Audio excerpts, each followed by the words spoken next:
শ্রদ্ধেয় সুধীবৃন্দ, আজকে আমরা অনুবাদে স্মৃতি সভায় মিলিত হয়েছে। অত্যন্ত বেদনা সহ ব্যক্তিগতভাবে আমার একটা ক্ষেত রয়ে গেছে। আমি গত জুন মাসে সস্ত্রীক অনুবাদের বাড়িতে এসেছিলাম। আমরা মাঝে মাঝেই আসতাম, খুব গল্প টল্প হতো। আমি জানতাম না, সেদিন এসে শুনলাম যে সঞ্জয়দা এবং অনুবাদ দুজনেই মেয়ের কাছে গেছে। ঘটনাচক্রে শীর্ষা এবং সুললিত, ওনাদের জামাতা, এরা আমার ছাত্রী এবং ছাত্র যাদবপুর বিশ্ববিদ্যালয়। অনুবাদের সাথে বিভিন্ন ভাবে আমাদের গল্প হতো। অনুবাদী যখন যাদবপুর বিশ্ববিদ্যালয়ে প্রবেশ করেন, তার 2-3 বছরের মধ্যেই আমি যাদবপুর বিশ্ববিদ্যালয়ে প্রবেশ করি।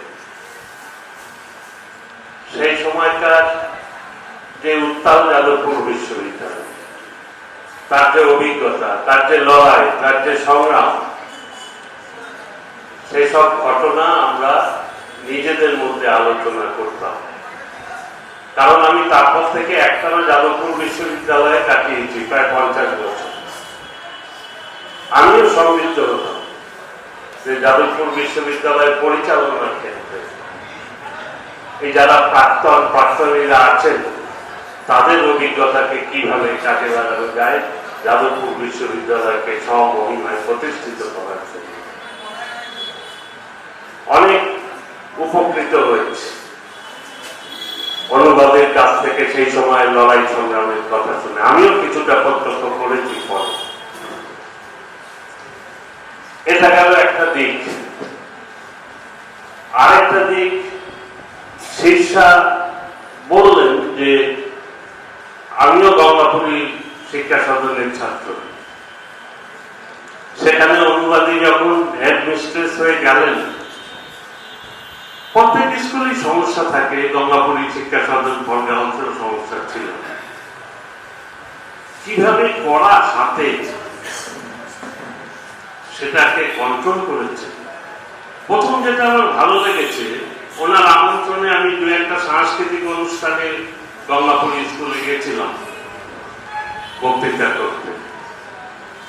আমার একটা জিনিস খুব ভালো লেগেছে, স্কুলের প্রতি সবারই একটা টান থাকে, আমারও টান ছিল গঙ্গাপুরী শিক্ষা সদনের। যে একটা স্কুলে যদি ডিসিপ্লিন না থাকে, সেই স্কুল কোনোদিন বড় হতে পারে না। এবং অনুবাদের মধ্যে প্রথম কাজ দেখেছি আমি স্কুলের ডিসিপ্লিন। ছাত্রছাত্রী যারা সহকর্মী ছিলেন, তাদের মধ্যেও কি করে ডিসিপ্লিন আনা যায়, সে কাজে অনুবাদী গতি হয়েছিল। আমার সঙ্গে পরামর্শ করতেন মাঝে মাঝে। আরো অনেক ঘটনা। অন্যায়ের সাথে কোনোদিন আপোষ করেননি, মুখের উপর বলে দিতেন, সে যেখানেই হোক। এবং এই যে মুখের উপর বলে দেওয়া, অন্যায়ের সাথে আপোষ না করা, তার জন্য কয়েকজনের ওনার প্রতি বিরাট ভাজন হয়েছিল। কিন্তু আমি দেখেছি যুক্তি দিয়ে ওনার যে মন, ওটাকে প্রতিষ্ঠিত করা জোরের সাথে, সে কাজে উনি ছিলেন একেবারে অগ্রণী। এবং এরকম দৃঢ়চেতা, লড়াই করার মানসিকতা ছিল বলেই বোধহয় এই দৃঢ়চেতা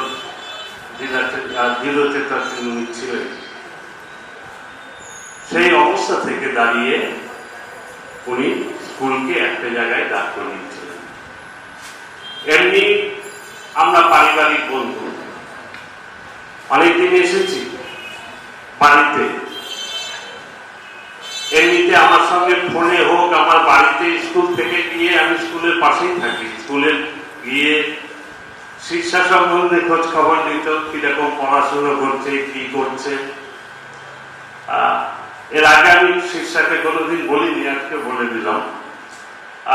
সেসব তো একটা আছে, পরিবারের প্রতি দায়িত্ব, সঞ্জয়দার প্রতি দায়িত্ব, মেয়ের প্রতি দায়িত্ব, এইগুলো নিয়ে তো আলোচনা হতো।